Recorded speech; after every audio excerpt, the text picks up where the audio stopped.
The big one is the John Bolton vote today. Is that not vote like voting, but bolt like a voltage power.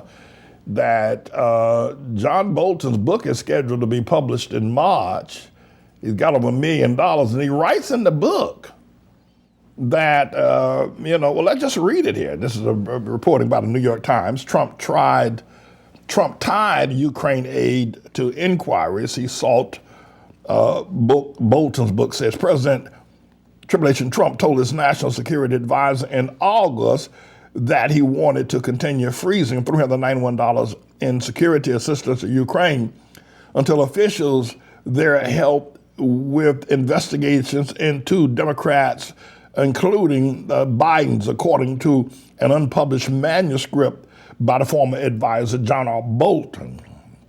The president's statements, as described by Mr. Bolton, could undercut a key element in his impeachment defense. That is, that the holdup in aid was separate from Mr. Trump's request that Ukraine announce investigation into perceived enemies, including former Vice President Joseph R. Biden Jr. and his son Hunter Biden, who had worked for a Ukrainian energy firm while his father was in office. And it goes on to say that Mr. Bolton's explosive account of the matter at the center of Mr. Trump's impeachment trial, that the third in American history was included in drafts of a manuscript he has circulated in recent weeks to close associates.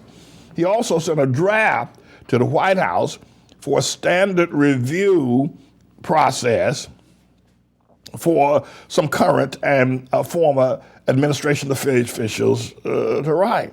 And it says in the last part of the paragraph, it says, over dozens of pages, Mr. Bolton described how the Ukraine affair unfolded over several months until he departed the White House in September.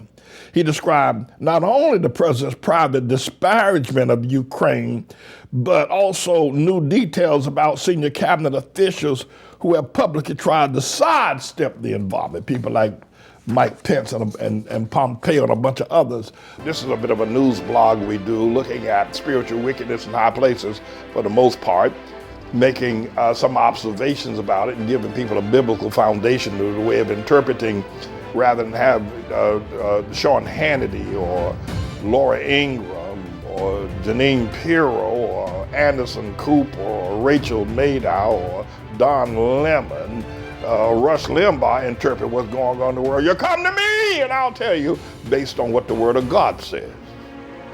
They'll just give you their worldly, sinful view. But the Manning Report will tell you what God has said, whether to say yea or nay, whether to go or to stay. You'll be led by the word of Almighty God. Come to the Manning Report on a daily basis to interpret the spiritual wickedness in high places, because there's plenty of it that's going on. And so I'm the Lord's servant, James David Righteous Rebel Manning, and I'm here to serve you with news and information.